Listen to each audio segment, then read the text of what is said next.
Dear students, today we will have a session on rural infrastructure, its overview and issues.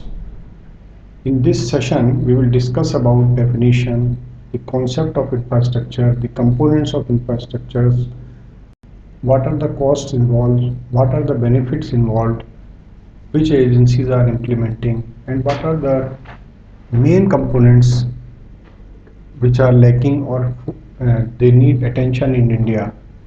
So we will go by definition first, and definition wise, like any other thing, infrastructure is basic things needed.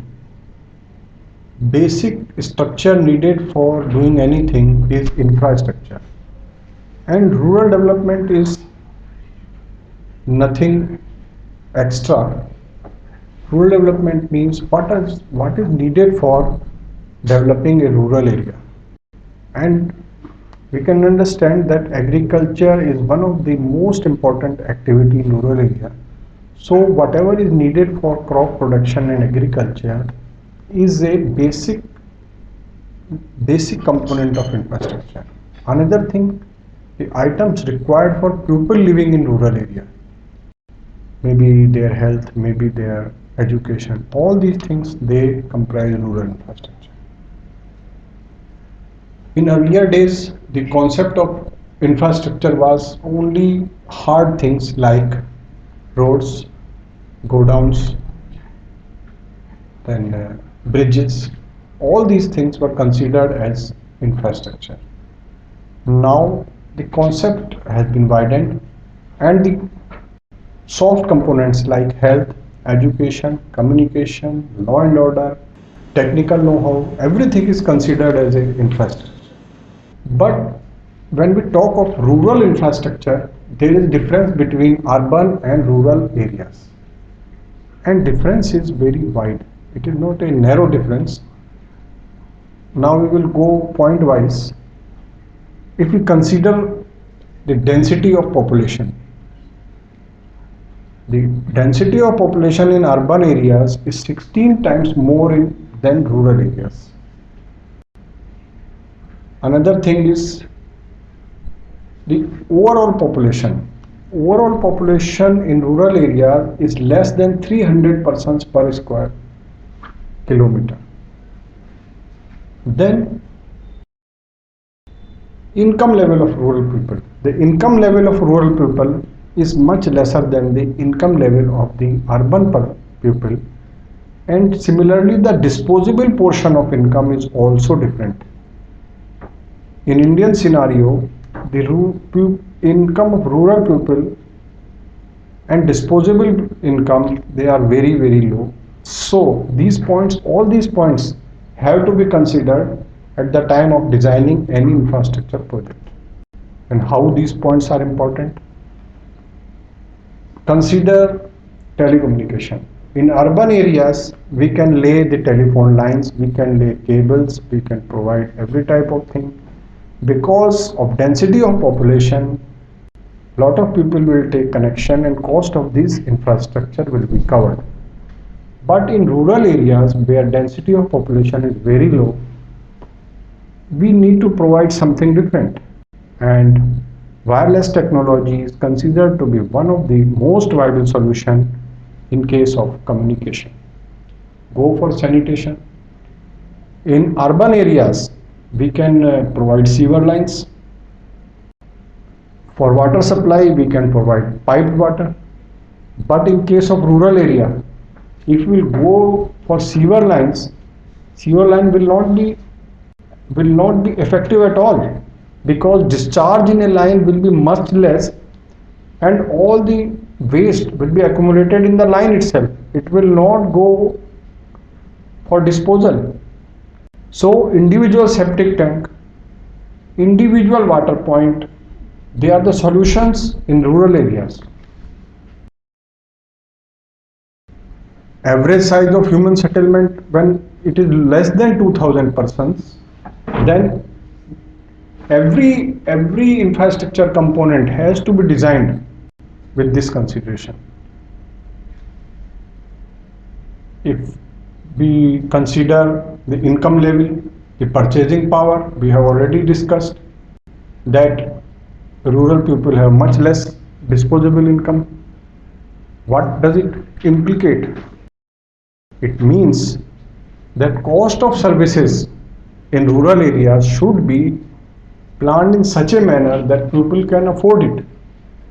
And in case the same service provider is providing or government is providing, there is a need for cross subsidization of costs, so that the persons who can afford or who are using these infrastructure facilities as their income generation, they can pay more, and for those who are using these facilities as a lifeline, they can use these services as at low cost. So these are the points which planners have to consider at the time of planning. Now, there is a point, why invest in rural infrastructure? If the potential is not there or the income generation is low, why huge investment? Answers are there. There is huge potential which needs to be unlocked, both in terms of natural resources and human resources. Suppose brilliant student is there who has a lot of IQ, but school is not there, or road is not there, or electricity is not there, then he will not be able to thrive. So we can unlock the potential of natural and human resources at many places in Himalayas or other remote places. There are crops which are valued at very high rates, but if people are not able to sell these crops or transport their produce at the right time, they will rot. So whatever potential is available, it should be unlocked and it should be put to use, and for these purposes the infrastructure is a must. If we provide rural infrastructure, then productivity and efficiency of people will increase. With electricity connection, they can work for more time. After sunset, there is no light in rural area, so there will be no education, there will be no small scale industry, no household industry. So electricity will increase the productivity and efficiency, both the things. And people will have access to new services and new goods. When the communication is there, people will be able to travel to nearby towns, nearby areas, and they will know what are the services available, what are the goods available, how to use them, and they will also try to increase the level of income so that they can enjoy these services. The employment in rural areas is very seasonal. After agricultural operations are over, the people remain unemployed, and in case of rural infrastructure is available, they can serve for another things. They can produce another goods, they can produce another services for benefit of the country, and it will result in enhancement of GDP. Another thing is increase in standard of living. When people of rural areas will have access to new goods and services, their standard of living is going to increase, and when standard of living increases, their expectations will also increase. Thereby they will also try to be more productive, more earning than the present scenario. Now if we take a small example of an electric connection, what will be the benefit? First, irrigation. Irrigation can be provided to crops at lower prices if electrical pumps are used. Similarly, lights in household, light in every household, or even with 50% households will result in good education, extra working hours, extra productive hours, good entertainment facilities, and even running of telecom equipments depend on the electricity. The IT services, computer, all the things can be provided with electricity. Law and order situation will also be good if electricity is there, if power is there, then lighting will be there, roads will be lighted, and better law and order situation will be there. Similarly, working of hospitals, working of schools, everything will be improved with electricity. So there is no need to explain the infrastructure facilities which are required. Need is there and they are lifeline of the rural areas. Now we will go about projects, how the infrastructure projects are presently conceived. Most of the projects in rural areas which are financed by financial institutions or sometimes by government also, the emphasis is given on what is the cost benefit, and we apply a lot of mathematical tools to analyze the project. But now we are feeling that instead of going by this mechanical methods and calculating the financial benefits, we should go and search whether these projects are lifeline of the rural areas or they are just income generating projects. The rural road is a lifeline.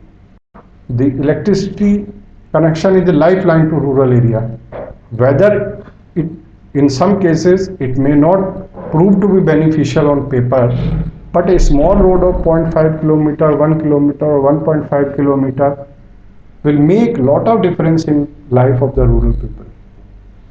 Maybe it is healthcare, higher education, or any other thing. We have to see from social angle each and every project.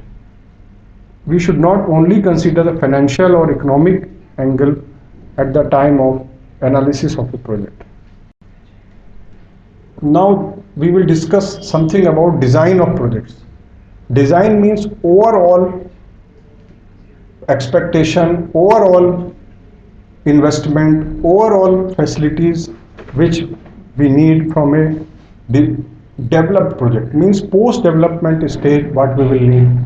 So at the time of design we have to consider the special aspects we have already discussed, means what is special about rural infrastructure projects than the urban projects. Sometimes small resources are allocated to these projects, maybe under employment guarantee scheme. Then what happens? Then low cost of material, low component goes to material cost, high component goes to labor cost, and thereby the economic life of the project is very low. Similarly, sometimes over-designed projects are provided due to political or other considerations. Sometimes we provide cold storage under a plan scheme, and later on we find that there are no takers and or there is no produce even to store in cold storage. Similarly, the unplanned growth. Unplanned growth always results in low or nil capacity utilization. Therefore, if we provide any project, maybe rural go down, maybe a road or maybe any other thing, we should first consider how much is required, what width of road is required, what capacity of rural go down is required. In-depth study will be required before making an investment so that all areas can be benefited and no investment goes without, no area goes without proper investment. Some of the components of rural infrastructure, they are irrigation, farm inputs, post-harvest, marketing, roads, bridges, energy. Energy may be electricity or it may be diesel or bioenergy, telecommunication. And if we go by soft components, means which do not have any material benefits, they will be education, health, access to technology, safety, banking network. All these are components of infrastructure which are necessary for a rural area. Now we will consider the implementing agencies. We will discuss about the agencies which are presently implementing rural infrastructure projects and non-traditional areas where now people are entering and they are providing infrastructure. We know that traditionally government is considered to be provider of infrastructure, financer of infrastructure, everything. Whenever we come across a bad road, a bad canal or no water in the canal or any other thing, we only blame government, because traditionally we think that the duty of providing infrastructure lies with government, and this is currently in Indian scenario it is correct. So now slowly and slowly this is changing. Government created various bodies like Rural Electrification Corporation, Central Warehousing Corporation, Food Corporation of India, Rural Engineering Services. In different states, different corporations and different bodies were created for the purpose of rural infrastructure. And finance also, innovative ways are being planned for providing this finance to the rural infrastructure. RIDF is one of the mode which has been used as a mode of finance to infrastructure projects, and RIDF funding is not coming directly from government budget. In fact, it is coming from the persons who are depositing their money to the bank, and in turn bank is financing, the bank is using these resources for financing and earning interest out of it, and some portion of this is to be used as a priority sector. Banks have to lend some portion of their deposits for priority sector lending, and the shortfall in the priority sector lending is always available, and now government is using that shortfall money for this infrastructure financing. The banks are depositing this shortfall money to NABARD, and NABARD is lending to state governments. This is the mode of finance of RIDF. We will discuss it in detail in other module. Now other organizations in private and public sector have also joined the provision of infrastructure in rural areas, like NGOs, banking sector, corporate bodies, private bodies, and even individuals. They are providing infrastructure.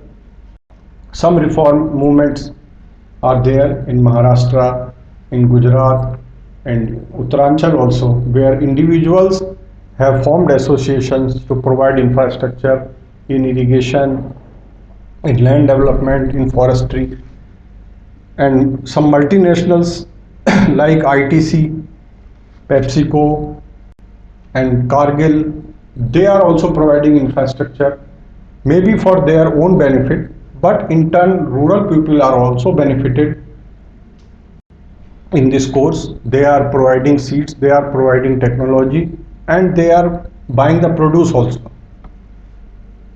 So this scenario is going to change slowly.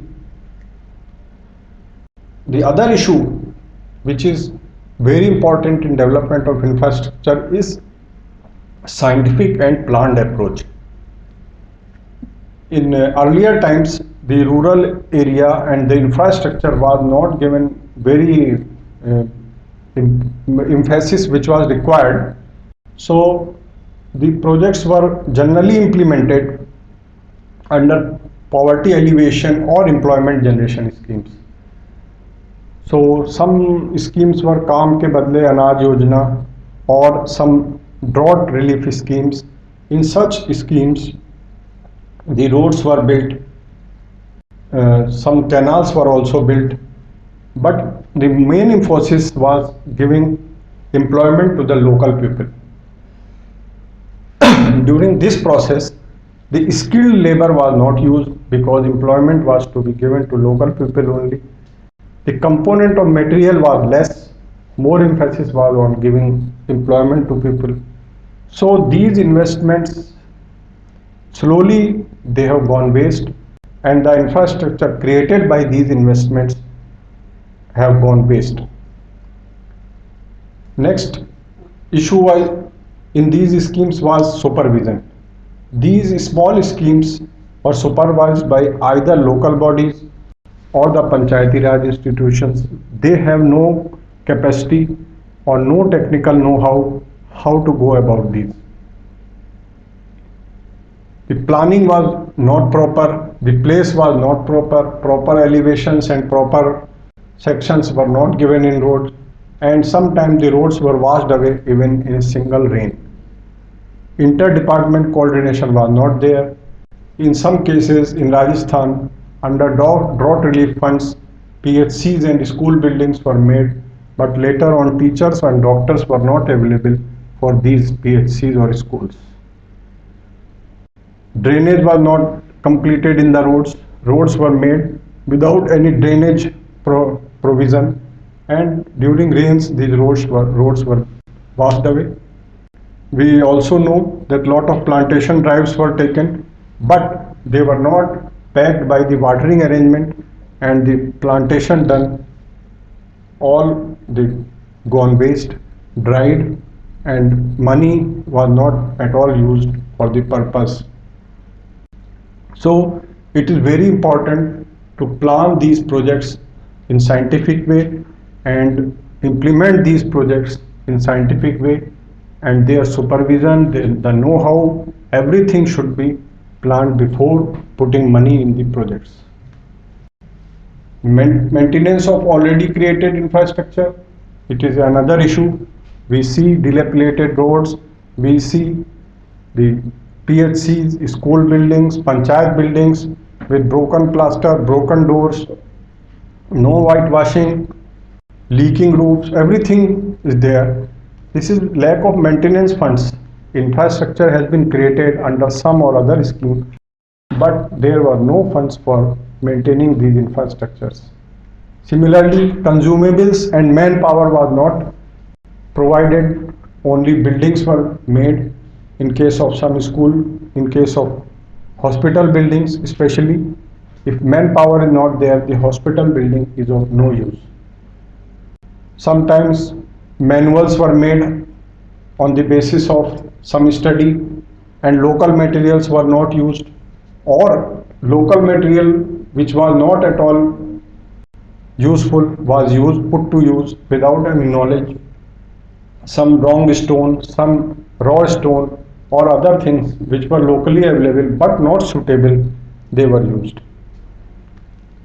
So how to solve these problems? These problems can only be solved with proper planning and a coordinated approach among various departments who are dealing with rural infrastructure. And for supervision and for other things, we can always employ local people with local knowledge, retired people or retired ex-servicemen. Their services can be used for supervision in large areas so that these investments do not go waste. The next thing we will consider and cover is cost and benefit. What are the costs and benefits involved in a rural development or rural infrastructure project? Like every other project, the cost involved are civil work cost like buildings, roads, chimney or any other thing which has been constructed, water tanks. Then cost of consumables means running of this project, whatever consumables are required, maybe electricity, maybe diesel, maybe any other fuel, manpower required for running, and most important, cost of maintenance. All these things are required in a project. Then benefits from a project may be monetary or non-monetary. For the purpose of any project analysis, we go by monetary benefits. What will be benefit in crop production? What will be the increase in crop production? Maybe more intensity of crops, maybe number of crops will be more in case we provide irrigation. In case we provide new road, what will be saving on fuel? How much production will be added? How much cost will be reduced? How much wear and tear will be reduced? Now all these things can be quantified, but there are benefits which are non-monetary and those should also be considered at the time of any analysis or considering any project for this.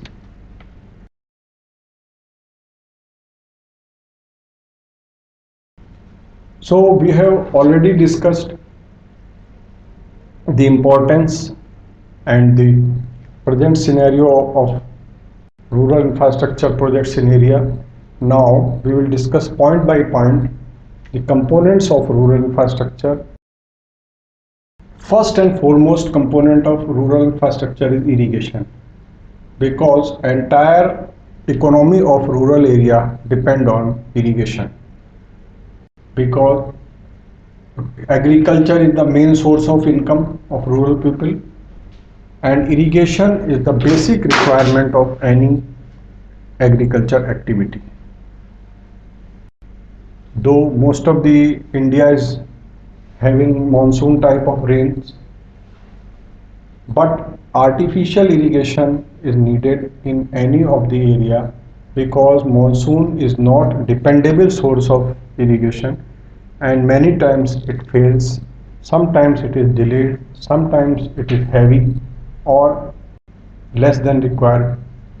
So a dependable source of irrigation is always needed, and during ancient times also, the whatever form of government we had, maybe king or it may be uh, Britishers or it may be Mughals, every period we see that irrigation structures were developed and maintained by the government, and at macro level presently also the responsibility of providing irrigation structures is with the government. During British period, lot of canals were made, and after British period, we have more emphasis on minor and micro irrigation. But the importance of those canals and those structures is still there. Most of the canals are now more than 100-year-old, but they are serving, they are being more modernized, but they have contributed a lot in converting the entire north area into a fertile zone. Though the canal irrigation, dams, barrages all have issues, but their importance cannot be ignored. Macro level irrigation consists of these infrastructures like dams, like big barrages and canals. For any canal we require diversion structure, and it is provided generally in form of dams.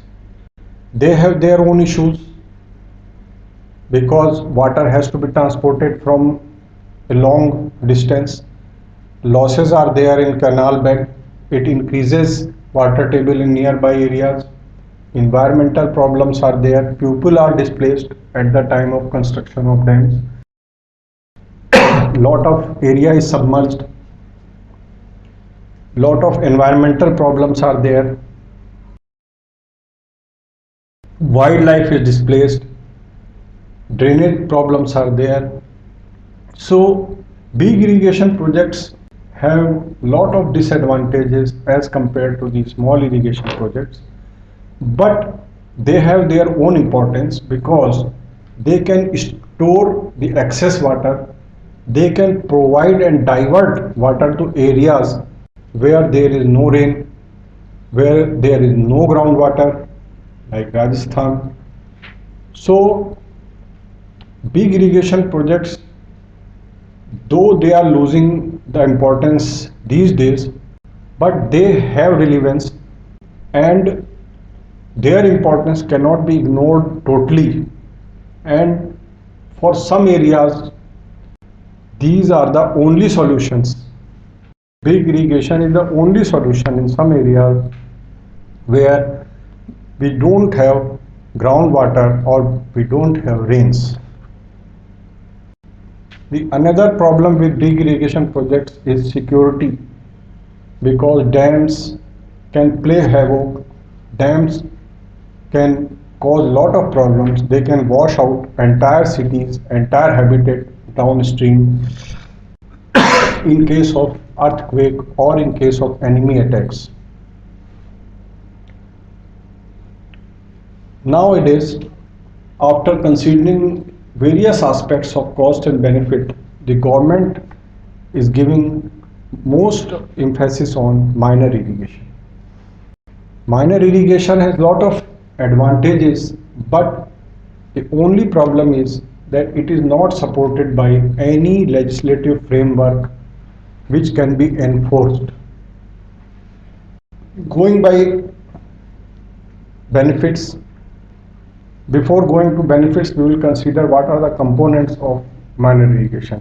Tube wells, bore wells, Persian wheel, dug well, traditional dug well, then tanks. They are all parts of minor irrigation. They provide quick benefits. We can drill a tube well in 3 or 4 days and start getting water. They are not long gestation projects like major irrigation projects. They supply water whenever we need. Farmer has not to wait for night or wait for his turn for getting canal water. And at present 60% of the irrigated land is served by minor irrigation. But minor irrigation sector has some issues. One is use of power. It requires electrical or diesel energy, so it adds to cost. It adds to pollution in rural areas, and most serious problem is dangerous levels of the groundwater table. The table is declining day by day in entire North India and also at some places in South India. This is happening because we do not have any corresponding recharge arrangement for water. Only we are drawing water. And irrigation is not the only sector which is using groundwater. The cities, towns, industries, everybody is using groundwater. And most of the blocks in country are going dark because they do not have any corresponding rainwater harvesting or recharge or any traditional method for recharging the water which we are taking from the ground. Another methods which can save water are micro irrigation methods. Micro irrigation methods can prove very useful in the present scenario when water is becoming scarce, because they provide irrigation at very low water usage. The water requirement in micro irrigation is very less and the productivity is very high as compared to the normal flooding or any other thing, and the water loss in transportation is very low, almost negligible. But only issue is capital cost. The capital cost involved in micro irrigation projects is much higher, but it can be subsidized because of advantages with micro irrigation, and it should be popularized. Drip irrigation and sprinkler irrigation are two methods in micro irrigation, and we will go in detail in the other module. And now going back to MI schemes are mostly run by individuals.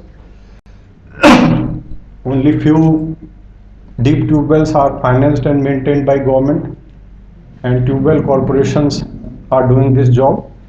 But it was a early day things, and now most of the people in rural areas, they who can afford taking a loan, they have developed their own minor irrigation structures. And best thing is the loans are available for creating minor irrigation projects. All the banks, rural banks, every financing institution is providing loan for this tube well, bore well or any other thing. So it is popular, but there is a need to supplement the minor irrigation with water recharge and other water harvesting techniques, so that the depleting groundwater table should not become a problem and our tube wells may not require deep boring again and again. So another sector we will discuss, that is rural roads. Rural roads are most important and they give all indirect benefits.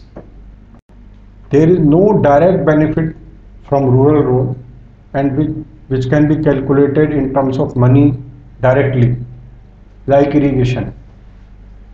Rural road will provide all indirect benefits, so we have to consider indirect benefits at the time of calculating road, at the time of calculating any benefit or any benefit analysis ratio.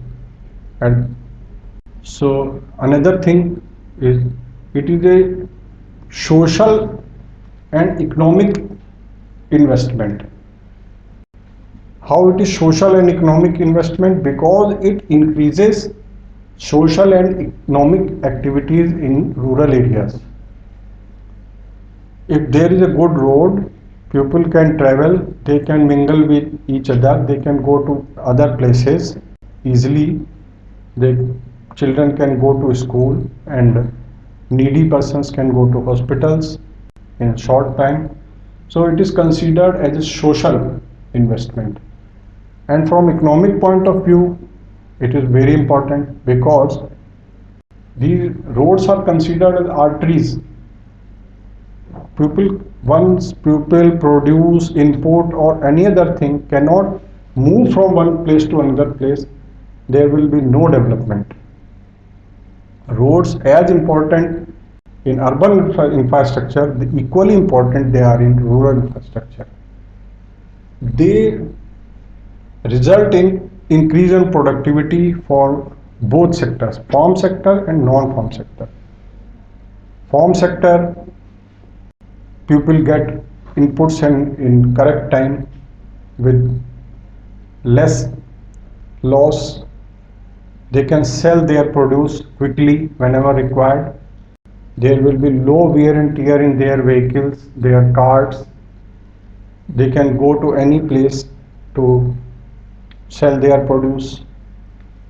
In non-farm activities also, the people can come to village, they can order the things, they can purchase the things, they can get the required items from rural areas, because urban areas also depend on rural areas for some of the inputs. Then maybe milk. A milk collection center cannot run without good roads in the nearby areas, and surplus milk is utilized only in urban areas. So good roads are not only good for agriculture, but they are also required for non-farm sector development and process industries, because process industries are dependent on rural areas for the inputs. So many studies have been commenced and studies concluded that every investment in roads, they result in lifting the people from above poverty lines. Roads provide lot of indirect employment and lot of indirect benefits to the people, even those who are not living in the rural area but nearby areas. There are several issues related to rural roads, because quality construction cannot be ensured in rural areas because of the low connectivity, higher distances and low density of the population. People require a lot of time to reach remote villages, and the agencies who construct, they generally go after the construction, and without any quality control the payments are made. So other issues are there, like drainage. because most of the roads are constructed without any side drainage. And in fact, if drainage is not there, the life of the road or this investment on the road, it goes to drain.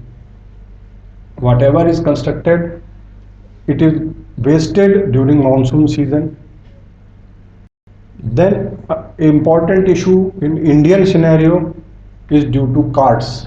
The iron wheels are provided on the carts, and in some areas these carts are still used for marketing produce or transporting of goods, and the point load given by these carts, they damage the road on the day one of construction. So people should be educated to use rubber tires instead of carts. This is one of the important factors in rural roads. Funds were earlier considered as a major drawback, but nowadays government is giving a lot of emphasis to rural roads, and funds are available in RIDF, in PMGRY, Bharat Nirman, and every window is open for providing rural roads. And there is dearth of agencies for constructing. There is no dearth of works or the funds for the construction of rural roads.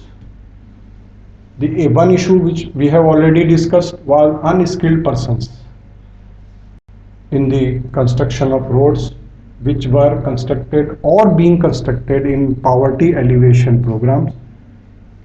It may be any program, or it may be NREGA in the present scenario, where local people are to be employed, and local people may not be skilled enough to construct a good road because it requires proper training, proper equipment. So these programs, whenever they mean for construction of road, they should consider this aspect, and they should go for another areas, not roads, for these employment generation schemes, because roads require special know-how and technology for construction, otherwise their life will be very less. After considering lot of problems, lot of issues related to rural roads, the government has now devised a new program which is known as Pradhan Mantri Gram Sadak Yojana, and it is running in most of the Indian villages and providing connectivity to rural areas. Now the last thing which is required is policy framework for maintenance of rural roads and their permanent drainage structures, so that the investment should not go waste and it should last long. Electricity supply or energy requirements, they are the another sector which are important to rural areas. The rural electrification was not considered at all after independence, and rural areas near any town or big city, they were electrified, and most of the rural habitats were left unelectrified after independence. And first time when we needed food, and we felt that self-reliance on food front is a must, and it is necessary than any other thing. At that time, rural electrification projects were first time given importance. But at that time also, our main aim was to provide electricity to the farms and tube wells and not to the rural people. Because capital expenditure and transmission losses were considered as the negative factors in rural electrification. And the definition of electrified village was very simple. If there is one pole in rural area and it is connected to a grid, the village was considered to be electrified, and most of the connections were given to tube wells, and the people in the rural area were not using electricity for any other purpose. In the modern time, need was felt that electricity should be provided to each and every household of the rural area. and under various programs and especially under Bharat Nirman and Rajiv Gandhi Gramin Vidyutikaran Yojana was also planned, and now emphasis is there for rural electrification, and Rural Electrification Corporation has been strengthened to provide electricity to each and every habitat in the rural area. Importance of the electricity, we have already explained that what are the important benefits we will get from electrification of rural area. It is not to be repeated now. And at present, if we take the statistics, only 44% households in India, they are electrified, but they are not getting regular electricity supply, and generally electricity is available only during night hours when the cities do not require electricity. After passing of Electricity Act, now this sector can be revolutionized because independent power plants can be provided, and independent power generation sources can provide electricity to rural areas at low cost and low transmission cost at low capital investment. The issues related to electricity in rural, remote and hilly areas can also be sorted out with the new technology or non-conventional energies like wind energy, solar energy, or mini or micro hydel plants as a substitute to grid power. And these things will be discussed in detail in another session, so it is not discussed in detail here.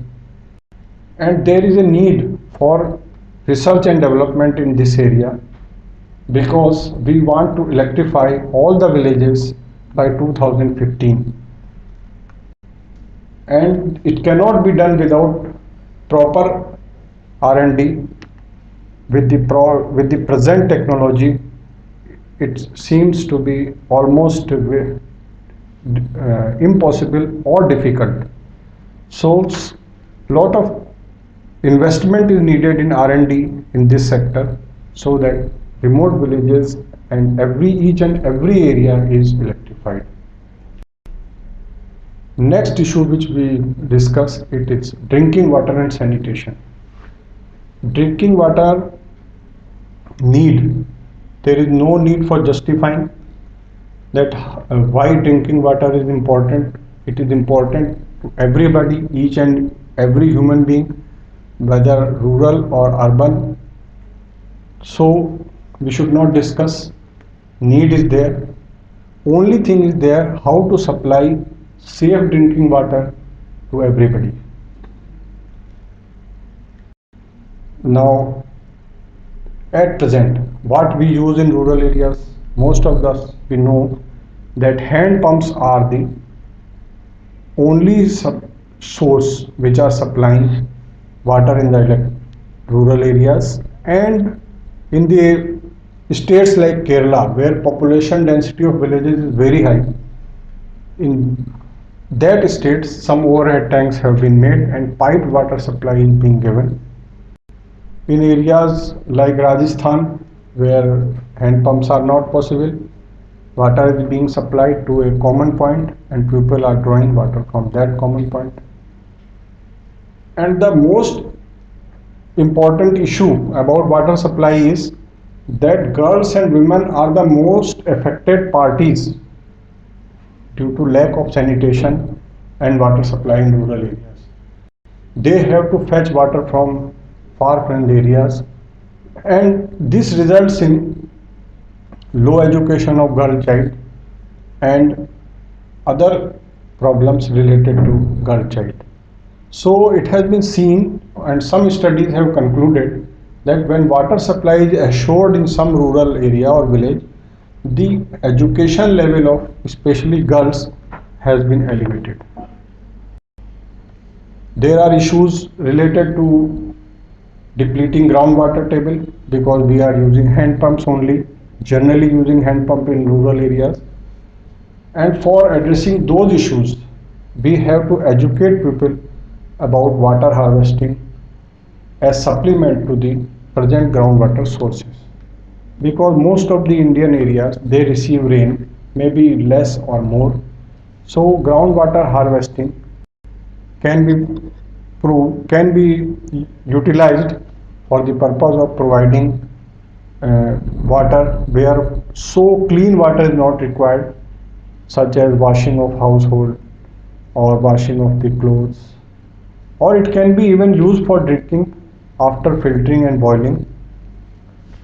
So a lot of emphasis on this front is required. And one of the most important problem which we are ignoring, that water is becoming law and order problem slowly in towns also, in rural area also. Water scarcity is such a thing that it ultimately becomes a problem of law and order. So it should be solved immediately. Whatever investment or research is required, this is one of the areas of concern presently. The government is trying to solve it, and it has been included as an important component of Bharat Nirman. We hope that this problem will be solved permanently for all the rural people. Next issue is input supply in post-harvest facilities. Input supply is required for all agricultural activities. Seeds, fertilizer, pesticides are the main inputs of agriculture. And post-harvest is storage, market yards, transportation for produce. For all these things, we require sources which can supply genuine products to farmers at reasonable price. And presently the small towns which are located near villages, they are the main source for input supply. Government earlier thought that cooperatives will be good alternative for input supplies, but this was not successful. They supplied inputs in place of cash, and it was treated as a loan, but it has not worked. Similarly, the importance of post-harvest infrastructure is also there, so that in case of good harvest, people may not lose money on account of glut situation or low farm gate prices.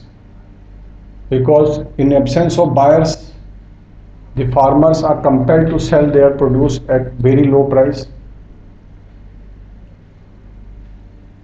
In farm inputs, we have to find solution for storage and solution for marketing, solution for every storage at every stage, so that the produce does not go waste in absence of storage or processing.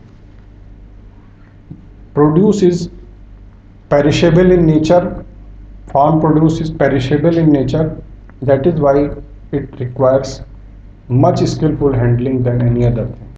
Another important thing is marketing infrastructure.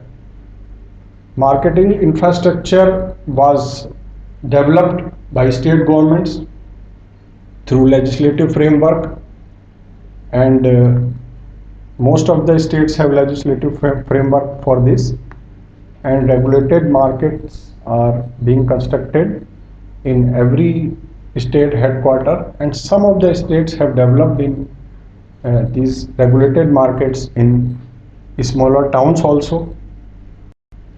These market yards, they play very important place as a hub of activities of in rural area, and they are replacing traditional haats and traditional markets.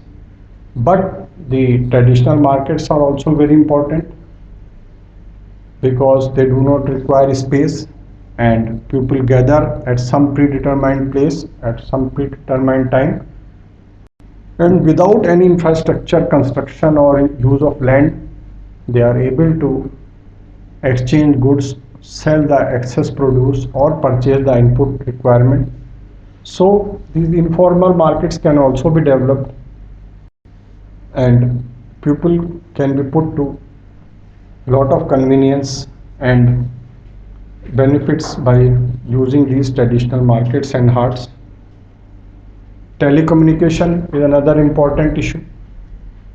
Telecommunication was earlier with the government, and the telephone equipment was considered to be a prized possession, but the sector was liberalized, and after liberalization it is explosive growth in the urban area as well as rural area, and almost 50% of the rural area has been covered. Telecommunication sector is growing very fast in rural area, and especially after the wireless communication or mobile communication, and internet connectivity is the next target in telecommunication.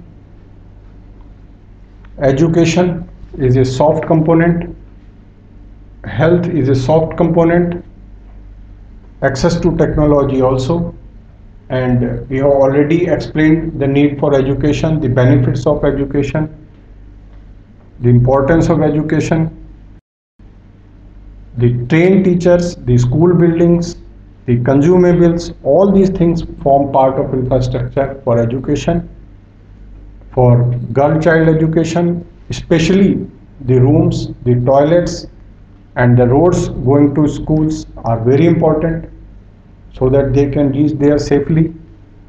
Especially the schools which are not having toilets, good toilets, they have a high dropout rate of girl child. It has been seen. So all these aspects are required to be considered at the time of development of educational infrastructure, and much importance should be given to appointment of teachers who are willing to serve in rural areas. Unwilling teachers should not be appointed. Access to technology is the very new area, but it is most important area, because we have come to a point of stagnation in agriculture production. Lot of efforts have been made to increase the agriculture production.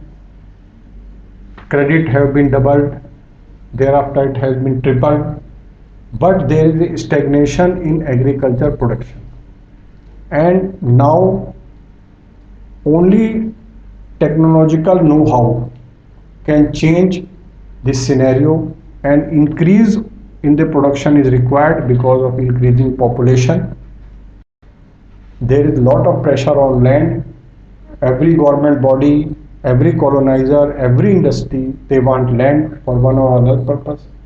And we cannot deny land to these things for housing, for industrial development. We require land because for a developed nation, agriculture is one of the activity and industry is most important activity. So we need infrastructure for agriculture extension, because any money pumped into agriculture and rural development will not be utilized without proper backing of technology.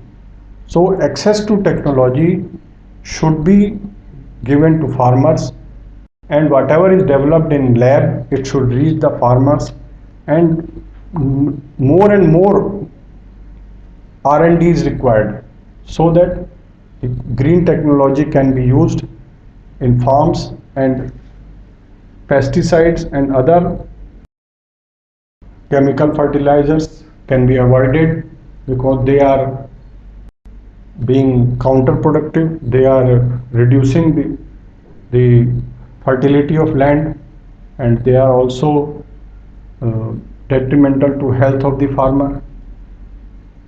So we have studied infrastructure in this session, the overview of infrastructure, the importance of infrastructure, the finance source, operation and maintenance of infrastructure, the bodies who provide infrastructure, the role of government, the corporate bodies, the individuals, their contribution to infrastructure development, And in the last, we have learnt about the components of infrastructure which are needed for rural development. These are not conclusive, but they were the important components of a rural infrastructure. And we will also discuss these things in more detail in other sessions. Thank you.